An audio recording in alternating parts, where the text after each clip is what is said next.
말씀의 제목이요, 여러분, 모세에게 보이신 세 가지의 표징, 이 표적에 대해서 여러분들과 좀 말씀을 나누려고 합니다. 제가 말씀을 준비하면서 굉장히 의미 있는 한 이야기를 좀 보게 됐어요. 금이 조금 가고 이제 깨어진 도자기가 있었다고 합니다. 오래된 물 항아리죠. 그 항아리의 주인은 다른 온전한 항아리들과 함께 그 깨어진 항아리를 물을 길러오는데 사용했다고 해요. 좀 이해가 안 되지요. 오랜 세월이 지나도록 이 주인이 깨진 항아리를 버리지 않고 계속해서 사용한 거예요. 그래서 이 깨진 항아리는 늘 주인에게 미안한 마음이 있었습니다. 내가 온전한 항아리였더라면 참 주인의 마음을 기쁘게 할 수 있을 텐데 나는 왜 깨어진 항아리일까? 계속해서 주인에게 미안한 마음이 있었습니다. 나로 인해서 그토록 힘들게 구한 물이 계속 새어가는구나 하면서도 그럼에도 불구하고 나를 버리지 않는 그 주인에게 감사하는 마음도 있었습니다. 그래서 어느 날 그 물 항아리가 주인에게 물어봤다고 해요. 어찌하여 저를 버리지 않고 온전한 새 항아리를 구하지 않습니까? 저는 볼품없는 깨어진 항아리인데 왜 주인님 저를 버리지 않습니까? 이 주인님은 이 항아리의 질문에 대답을 하지 않고 여전히 물을 담아서 계속 집으로 가는 거예요. 그러다가 어느 길을 지나면서 주인이 항아리에게 말합니다. 한번 우리가 걸어왔던 길을 돌아봐봐 한 거예요. 이 깨진 항아리와 주인은 함께 뒤를 돌아보았습니다. 뭐가 있었을까요?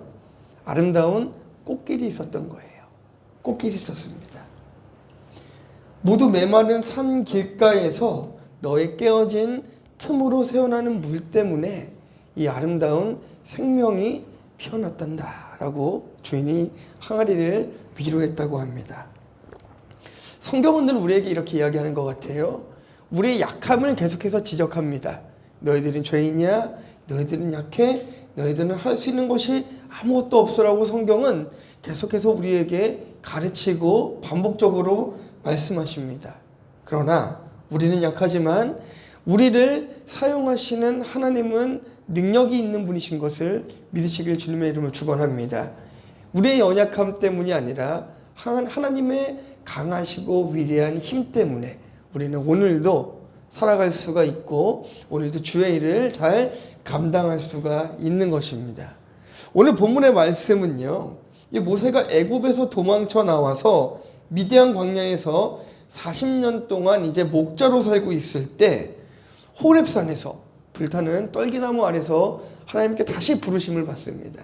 그리고 소명을 받고 사명을 받아요. 문제는 모세가 하나님께서 주신 소명을 잘 쉽게 받아들이지 못했던 것입니다. 어떤 소명이었냐면요, 다시 모세 보고 애굽으로 가라는 거예요.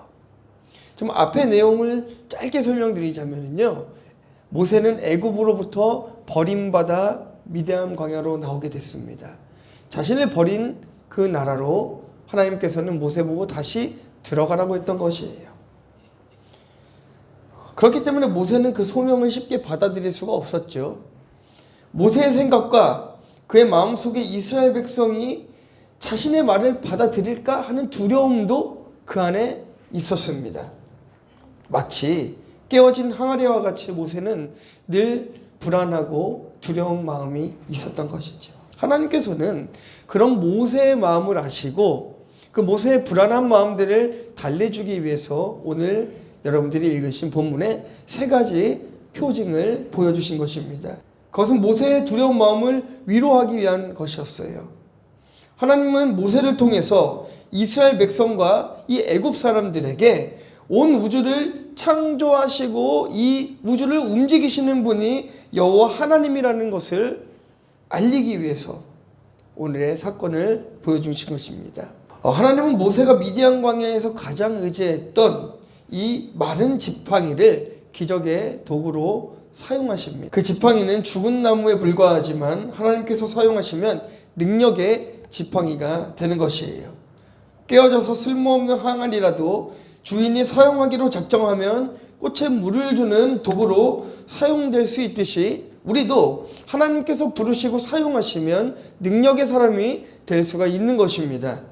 이제 모세에게 보여주신 이 세 가지 표징을 바라보면서 하나님의 은혜를 경험하고 체험하고 이로 인하여서 여러분들이 회복되고 쉼을 얻어가는 시간이 되기를 주님의 이름으로 축원합니다. 첫 번째 증표는요, 지팡이가 뱀이 되고 뱀이 곧 지팡이가 되는 증표입니다. 3절에서 4절 말씀을 다시 한번 읽어보도록 하겠습니다. 시작.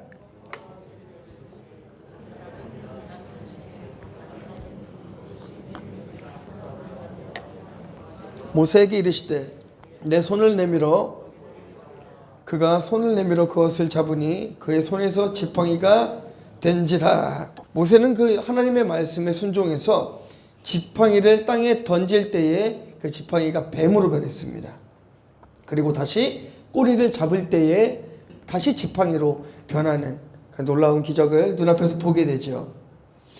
사실 모세가 이 미디안 광야에서 40년 동안 의지했던 것이 바로 지팡이입니다. 지팡이로 짚고 다녔어요. 이 지팡이는 쓰임새가 굉장히 많거든요. 우리 시편에도 보면은요, 주의 지팡이와 막대기가 나를 안위하시나이다 라고 하고 있는데요, 이 지팡이는 쓸모가 많습니다.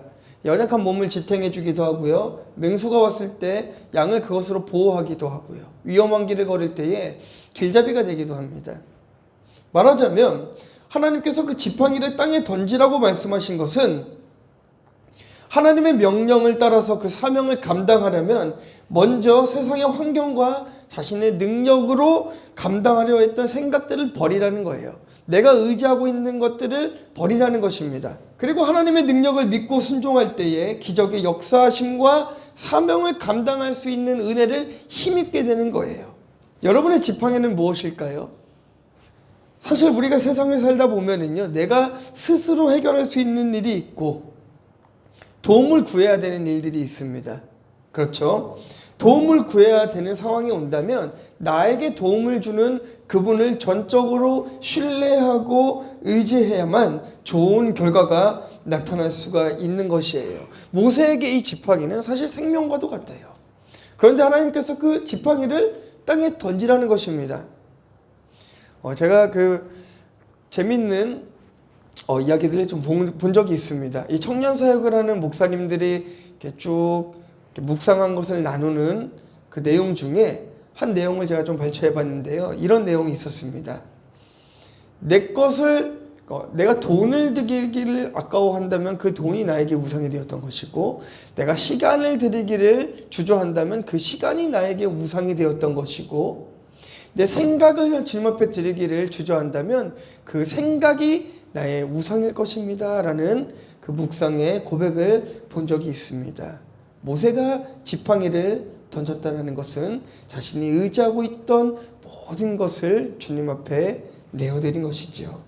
이 지팡이는요, 실제 뱀을 의미하지만 두 가지의 상징성을 가지고 있습니다. 첫 번째는요, 하나님을 대적하는 세력에 대한 그런 상징이 있고요. 두 번째는 애굽이죠. 이스라엘 백성을 지금 괴롭게 하고 있는 이 애굽에 대한 상징을 이 뱀으로서 나타나고 있습니다. 당시에 애굽은 그 예방 차원에서 부적과 같이 뱀의 형상을 몸에 이렇게 지니고 다녔어요. 그리고 그 뱀을 숭배하는 풍습이 있었습니다. 그 애굽에요.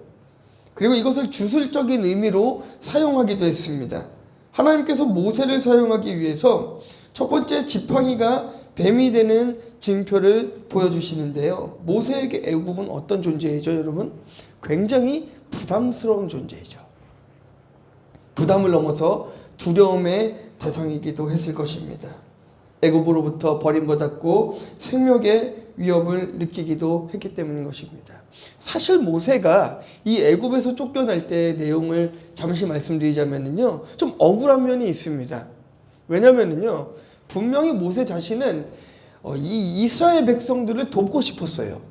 그래서 이 이스라엘 백성들에게 강제로 노역을 하고 채찍질하는 애굽 사람에게 분노해서 그와 맞서 싸우다가 불의의 사고가 나게 되고 애굽 사람이 죽게 됩니다. 그런데 그것을 누가 신고했을까요? 애굽 사람들이 신고했을까요? 그 장면을 바라본 이스라엘 사람들이 이 모세를 신고합니다. 그렇기 때문에 모세는요, 사실 애굽으로 돌아간다는 것이 자신을 버린 이스라엘이라는 어떤 생각이 있을 수도 있고요. 또 한 가지는 자신을 지금 다시 애굽으로 돌아간다는 것은 내가 죄를 지었던 혹은 나를 죽이려 했던 애굽, 그 두려웠던 애굽, 그곳으로 다시 돌아가야 되기 때문에 두려움의 대상이 되었던 것입니다. 그러나 하나님께서 모세에게 이 보여주신 징표는 그가 곧 세상을 주관하시는 분이시고 모든 능력을 행하시는 하나님이라는 것을 모세로 하여금 깨닫게 하는 것이죠. 지팡이가 뱀이 된 모습을 보면서 이 모세가 자리를 피합니다. 뱀을 피하는 자신을 바라보면서 아마도 40년 전에 애굽에서 미디안 광야로 도망쳐 나온 그때를 모세가 생각하지 않았을까 한번 고민해 보았습니다. 그리고 자신이 아무것도 할 수 없다라는 것을 느꼈을 것입니다. 하나님은 모세의 그렇게 부담스러워하고 두려워하는 모습을 보면서 다시 한 번 더 명령합니다. 뱀의 꼬리를 잡으라는 것이에요. 그것은 쉬운 결정이 아니었습니다. 이것을 잡는 순간 그토록 두려워하는 존재인 애국과 한바탕 전쟁을 치러야 된다는 것을 직감했기 때문인 것이죠. 하지만 모세는 그 짧은 시간에 믿음의 결단을 하게 되는 거죠. 결국 뱀의 꼬리를 잡습니다. 모세가 쥔 이 마른 지팡이는 미디안 광야에서 양을 치면서 40년 동안 의지했던 지팡이였지만, 생명과 같은 지팡이였지만 하나님께서는 그 마른 지팡이를 사용하셔서 모세를 다시금 회복시키는 도구로 사용하셨고, 다시금 애굽으로 보내서 출애굽을 할 수 있는 힘의 동력을 주었던 것입니다. 이 지팡이는요, 사실 원어적인 의미도 있어요. 마떼라는 단어인데요, 한 지파를 가리키고 지도와 권위를 가르칩니다. 그렇기 때문에 이 지팡이를 집으라는 것은 단순히 이 기적을 보아라는 것이 아니라 이 모세가 이스라엘의 지도자가 되라는 것을 이야기하고 있는 것이에요. 우리는 스스로 해결할 수 없는 큰 일을 만났을 때에 문제를 해결해 주실 분이 하나님이라는 사실을 인정하고 믿음의 결단을 해야 됩니다. 모세를 바라보면서 여러분 좀 느끼셔야 되지 않겠습니까? 자신이 의지하고 있었던 이 지팡이를 던질 때에 뱀이 될 수 있는 것이고요, 뱀의 꼬리를 잡을 때에 다시 지팡이로 변해서 민족의 지도자가 될 수 있었던 것입니다. 오늘 하나님께서 여러분들에게 요구하고 계시는 것은 믿음의 결단을 요구하고 있다는 거예요. 여러분이 가장 두려워하는 그것을 하나님 앞에 내어드리라는 것입니다. 여러분이 가장 무서워하고 두려워하고 힘들어하는 그것을 주님 앞에 내어놓을 때에 하나님께서는 그것을 사용하시어 다시 여러분들을 세상으로 보내셔서 하나님의 도구로 다시 사용하실 것입니다. 우리의 연약함을 사용하시는 그 주님이라는 것을 우리가 오늘도 기억하면서 우리의 작은 결단이 여러분을 지금보다 더 큰 사람으로 만들어간다는 확신을 가지고 살아가는 여러분 되시기를 주님의 이름으로 축원합니다. 자, 두 번째 징표는요, 나병이에요. 그리고 다시 나병이 회복되는 징표입니다. 이게 이제 5절에서 7절까지의 말씀인데요, 한번 보도록 하겠습니다. 시작.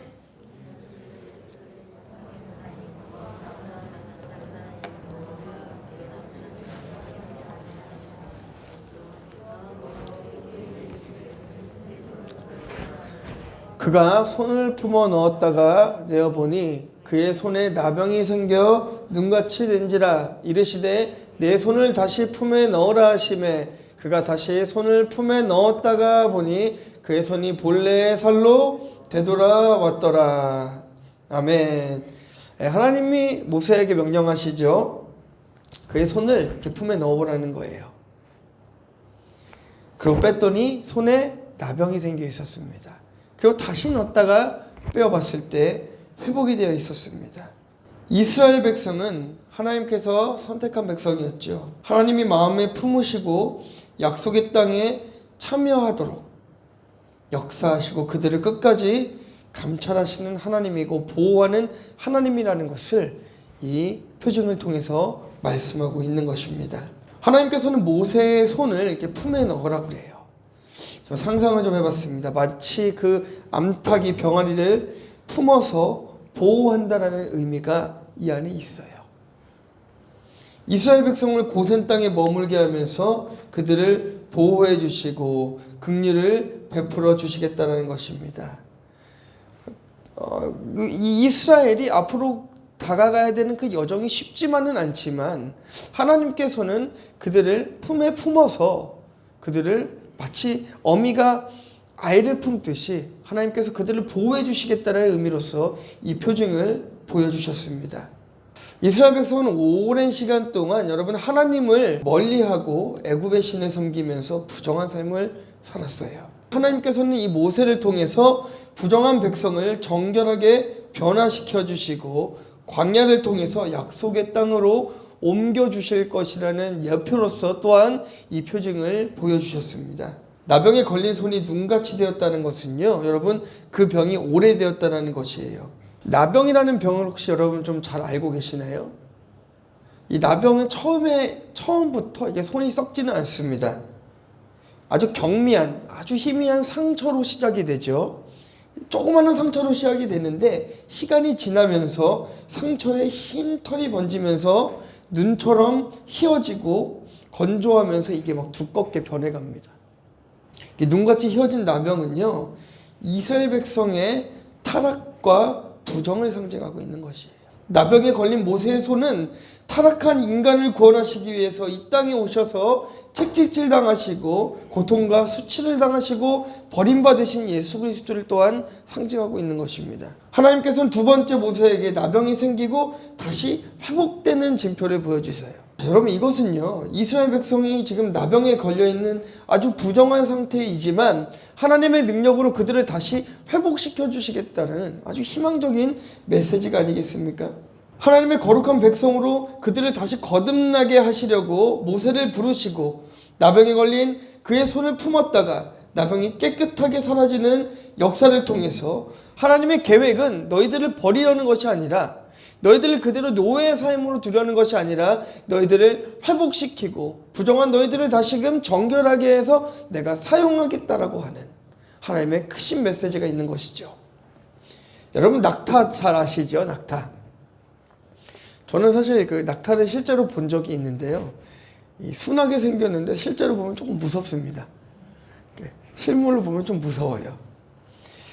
여러분 낙타가 사막에서 살고 있잖아요. 근데 낙타가 처음부터 사막에 살지는 않았어요. 알고 계시나요 혹시? 다행입니다. 저만 알고 있어서. 그렇죠. 이 낙타는 사실 어디에 살았냐면요, 이 목초지가 많은 아메리카 대륙에서 서식을 했었습니다. 그런데 그 낙타는 이빨이 날카롭지가 않아요. 날카로운 이빨도 없고요, 이 발톱도 없어요. 그래서 이 먹이 사슬의 어떤 가장 약자로서 밀리고 밀려서 떠밀려 간 곳이 바로 사막입니다. 더운 날씨를 경험하면서 살지 못했던 낙타가 사막에서 살아갈 수 있는 방법을 터득하는데요. 어떻게 터득했냐면요, 바로 뜨거운 태양 아래에서 태양을 바라보는 것이었어요. 보통 이 동물들은 햇빛이 강하게 쬐서 내리면 더우니까 몸을 이렇게 수그러두고 눈을 밑으로 내리게 되어 있습니다. 하지만 낙타는 하늘을 바라보면서 그 뜨거운 태양에 자신을 적응시키는 거예요. 적응시키는 거예요. 지금 이 시대는요, 지금 사막과 같은 시대입니다. 복음이 메마르고요, 진리가 변질되고요, 하나님의 법을 바꾸려는 시도들이 빈번하게 일어나는 세대를 우리가 살아가면서 우리가 해야 되는 일은 눈을 들어서 하나님을 다시 바라보는 거예요. 바로 이것을 해야 되는 것입니다. 그것을 피하는 게 아니에요. 하나님을 바라보면서 햇볕을 바라볼 때 우리가 당장은 눈이 아플 수 있지만, 당장은 너무 뜨거워서 숨고 싶지만, 그 하나님을 바라볼 때에 낙타는 사막에서 살아갈 수 있듯이 우리 또한 이 땅을 행복하게 살아갈 수가 있는 것이죠. 모세는 이 나병을 경험하고 싶지 않았을 것입니다. 다시 애굽으로 계속해서 돌아가고 싶지 않았을 것입니다. 그러나 이 손에 나병이 걸렸을 때에 하나님께서는 이 손의 나병이 마치 이스라엘 백성들의 죄와 같다는 것을 모세에게 알려주셨고, 그것을 회복시켜 주실 분이 오직 하나님이라는 사실을 그로 하여금 깨닫게 했을 때에 모세는 다시 한 번 더 구속의 역사를 경험하고 나아갈 수 있는 힘이 생길 수 있었던 것이지요. 자, 우리는 이 말씀을 통하여서 다시 한 번 더 깨달아야 됩니다. 여러분, 부정한 손이라 할지라도 하나님은 그것을 버리길 원하시는 것이 아니라 회복하여 다시 사용하기를 원하십니다. 나병과 같이 죄 가운데 있는 우리다 할지라도 하나님 다시 여러분들을 회복시켜서 반드시 사용하실 것입니다. 그렇기 때문에 여러분 너무 기죽어서 살 필요가 없습니다. 가끔 그런 분들이 계세요. 제가 일주일 동안 너무 죄를 많이 지어서 너무 죄송해서 예배를 드리러 올 수가 없습니다. 이런 분들이 계세요. 아니요. 그렇지 않습니다. 교회는 죄인들이 오는 곳이에요. 이곳은 죄인들이 와서 회복하고 돌아가야 되는 곳입니다. 두 번째 모세의 손과 같은 곳입니다. 그렇기 때문에 우리는 죄로 인해서 좌절하고 낙심하는 것이 아니라 하나님의 회복을 바라보고 다시 한 번 더 눈을 들어 하나님을 바라보는 여러분들 되시기를 주님의 이름으로 축원합니다. 자, 세 번째 표징은요, 나일강물이 땅에서 피가 되는 표징입니다. 우리 8절부터 9절 말씀 보도록 하겠습니다. 시작.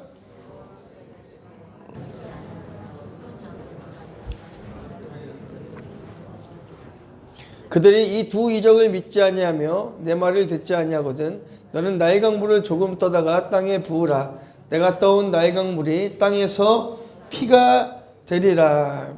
처음 이제 첫 번째 뱀꼬리를 잡는 표징과 나병의 표징을 지난 이후에 나일강물이 피가 되는 표징을 보여주십니다. 여러분, 어떤 표적을 보시면 예수님을 잘 믿을 수 있을까요?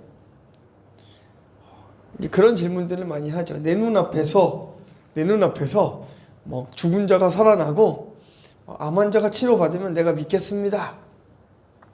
그런데 여러분, 믿음은 그런 것이 아닙니다. 믿음은 그런 것이 아니에요. 저는 이제 선교사로서 사역을 오랫동안 해오지 않았습니까? 한번 이런 적이 있었습니다. 캄보디아에서 사역을 할 때 일이에요. 한 여자가 쓰러졌어요. 한 여자가 쓰러졌는데 한 번 제가 기도해서 그가 일어났던 일을 우리 학생들이 본 적이 있었습니다. 물론 그거는요, 제 능력은 아니었어요. 왜냐하면 그 마을 자체는 몸이 아프거나 그러면 무당을 불러서 구슬합니다. 그리고요, 참 저는 지금도 이해가 안 되는데요. 여러분 좀 죄송합니다. 좀 있으면 식사를 하셔야 되는데 그 무당의 소변을 자꾸 이마에 찍어요. 그럼 이렇게 낫는다고 그걸 믿어요. 그날도 와가지고 어김없이 막 찍어대는데 뭐 거품을 물고 헤어날 일이 없죠. 근데 하나님의 능력은 어떻습니까? 그렇게 요란을 떨지 않아도 가서 안아주고 예수님의 이름으로 기도할 때 그가 치료되는 역사를 우리 학생들은 눈앞에서 본 적이 있었습니다. 그런데 다른 마을에 들어가서 사역을 하는데 똑같은 일이 또 벌어졌어요. 근데 제가 의료사역을 하고 있어서 이 침을 계속 놓고 있느라 사람이 너무 많아서 제가 갈 수 없는 상황이라 제가 가르치고 있던 학생을 보냈습니다. 가서 끌어안고 기도해주면 낫을 거야. 가서 기도해줘라고 했는데 우리 학생이 그렇게 얘기하더라고요. 저는 안 돼요. 너는 왜 안 되는데? 그러니까 저는 안 돼요. 이유는 없어요. 그냥 안 된대요. 그때 그 학생에게 제가 이렇게 가르친 적이 있었습니다. 네 능력으로 하지 말고 예수님의 이름으로 기도하면 낫는다. 가서 예수님의 이름으로 선포하면 낫는다. 너의 이름이 아니라 예수님의 이름으로 선포하면 나사. 갔다 오더니 애들이 막 신기해서 막 뛰어왔어요. 선교사님, 제가 예수님 이름으로 기도하니까 나섰어요. 뭐 호들갑 불려 막. 그렇게 놀랄 일은 아니야. 누구든지 예수의 이름으로 선포하고 기도하면 낫는 거야.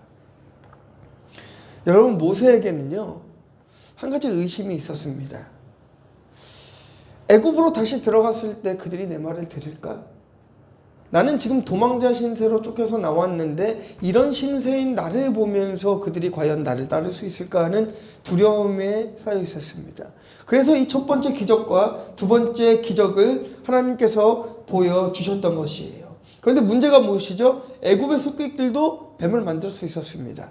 그래서 오히려 더 마음이 강팍해졌어요. 두 번째 기적도 마찬가지였습니다.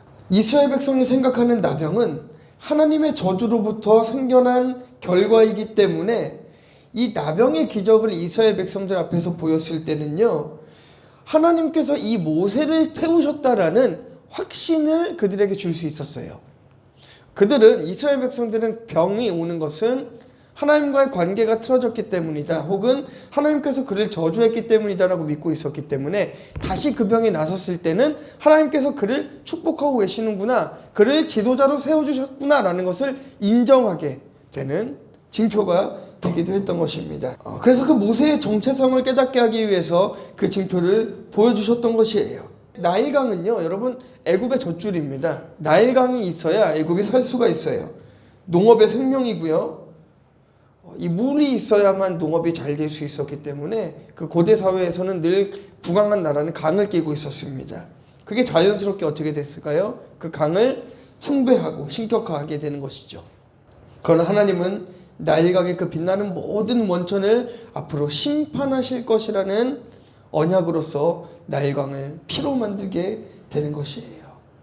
나일강의 물을 땅에 부어보라는 거예요. 그 땅을 심판하시겠다라는 것입니다. 그 나일강의 신의 이름이 하피라는 신이에요. 하피라는 신인데, 이 애국 사람들에게 지금 계속해서 알려주는 게 뭐냐면요, 너희들이 지금 숭배하고 있는 그 모든 신보다 뛰어나신 분이 하나님이라는 것을 이 모세의 기적을 통해서 계속해서 말씀하고 있는 것입니다. 참신이 누구인가를 알려주는 것이 바로 이 피의 재앙이었던 것이에요. 여러분, 피는 사람 몸 안에 있을 때는 무엇이죠? 생명입니다. 그러나 밖으로 나오면 곧 죽음을 의미하는 것입니다. 하나님께서 애국 사람들의 마음속에 있는 생명의 강을 밖으로 빼내어서 죽음으로 저들을 치시고, 나일강을 자연스럽게 신격화하고 숭배했던 모든 잡심들을 그들의 마음속에서 빼어내고 그 죽음의 강을 심판하시겠다는 거죠. 애굽이 재산이라고 생각했던, 애굽이 그토록 강하다라고 생각했던, 절대로 무너지지 않을 거라고 생각했던 자신들이 섬기던 모든 신들을 하나님께서는 차례로 부셔버리시고 심판하시어서 이스라엘 백성들을 출애굽시키셨던 것입니다. 하나님은 모세에게 이 세 가지 표징을 보여주시고 이스라엘 백성을 구원하기 위해서 다시 모세를 애굽으로 보내실 것입니다. 여러분, 참 우리도 그렇지 않습니까? 여러분, 하나님 앞에 쓰임받는 사람들이 되기를 원하시죠? 하나님 앞에 참 쓰임받는 도구로 사용되기를 원하시는데요, 여러분 안에 그것을 주저하는 이유가 뭘까요? 주저하는 이유가 뭘까요? 여러분들의 마음은 잘 모르겠지만 저는 그랬던 것 같습니다. 선교사로서의 부르심, 목회자로서의 부르심을 받을 때에 가장 두려웠던 것은 제 자신을 제가 너무나 잘 알고 있었기 때문인 것이죠. 나 같은 존재가, 이 연약한 존재가 과연 하나님 앞에 쓰임받을 수 있을까? 과연 내 입술로 말씀을 잘 전할 수 있을까? 라는 그 두려움, 그것이 저를 지배하고 있었지만 하나님께서는 믿음으로 그 두려움을 이기게 하시고 저를 세워 선교사로, 목사로 살아갈 수 있는 은혜를 베풀어 주셨습니다. 여러분들의 인생도 마찬가지일 것이라고 생각합니다. 오늘 하나님 앞에 쓰임받기로 작정하고 결단하지만 여전히 해결되지 않는 그 죄의 문제들, 여전히 해결되지 않는 그 두려움의 문제들은 여전히 여러분의 삶 속에서 나타날 것입니다. 어떤 사람들은 우울증으로 나타나기도 할 것이고요. 어떤 사람들은 치유되지 않는 병으로서 고통당할 수도 있습니다. 어떤 사람들은 부정적인 생각으로 일관적으로 그렇게 자신을 옥매며 살아갈 수도 있겠습니다. 그러나 하나님의 능력은 그것을 뛰어넘습니다. 모세에게 기적을 보여주셔서 모세를 사용했던 하나님께서는 여러분들 안에 다시 한 번 더 새롭게, 마음을 새롭게 하여 여러분을 오늘 사용하기를 원하십니다. 제가 권하기는요, 모세에게 보여주셨던 표징을 여러분들도 한번 구해보시기를 주님의 이름으로 축원합니다. 한번 구해보셨으면 좋겠어요. 하나님, 저를 정말 사용하기 원하십니까? 네, 여러분, 참 여러분들의 유익을 위해서 구하지 마시고요. 또 갑자기 이렇게 얘기하면 하나님 10억 주세요, 이렇게 기도하지 마시고요. 그건 여러분 아파트 살려고 하신 거잖아요. 그거 말고요. 하나님 정말 나를 사용하시기 위하여서 내가 필요하다면 주님 표징을 보여주십시오. 그렇다면 여러분에게 하나님께서는 담대한 마음과 담대한 그 믿음을 여러분들에게 허락하실 것입니다. 마지막 때에 주님의 보혈을 믿는 자들은요, 영원한 천국에서 하나님과 함께 하실 것이고요. 심판과 죽음을 보는 자들은 예수의 피를 믿지 않는 자들일 것입니다. 모세의 이 표징을 보고도 믿지 않았던 애굽의 사람들은 하나님으로부터 심판을 받았지만 그 표징을 보고 함께 따라간 이스라엘 백성들은 구원받는 주의 백성들이 되었습니다. 결론입니다. 여러분, 모세가 사명을 받을 때 나이가 몇 살이었을까요? 80세입니다. 80세요. 여기 80세 되신 분들 안 계시죠? 안 계시죠? 여러분, 모세가 80세에 소명을 발견하고 사명을 감당했다라고 한다면 이 자리에 계신 모든 분들은 지금도 소명을 발견하고 사명을 감당하실 수 있습니다. 충분합니다. 모세의 낡은 지팡이도 두부가 되었습니다. 여러분의 힘없는, 힘이 없다라고 생각하는 그 작은 달란트 하나로도 세상을 움직이고 교회를 변화시킬 수 있는 놀라운 힘이 생길 것입니다. 하나님의 기준이 그렇기 때문인 것입니다. 그때 중요한 것은 첫 번째로 우리의 연약함을 인정하는 것이에요. 내가 연약해야 하나님이 일하십니다. 여러분들이 다 하려고 하지 마세요. 다 하려고 하지 마세요. 남겨놓으세요. 연약함은 좀 남겨놓으세요.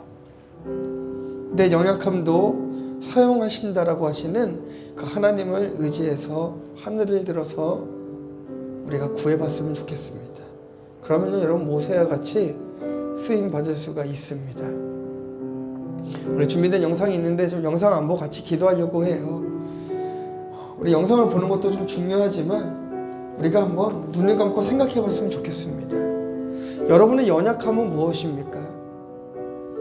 여러분, 내 스스로 나약하다라고 생각하는 여러분의 약점이 무엇일까요?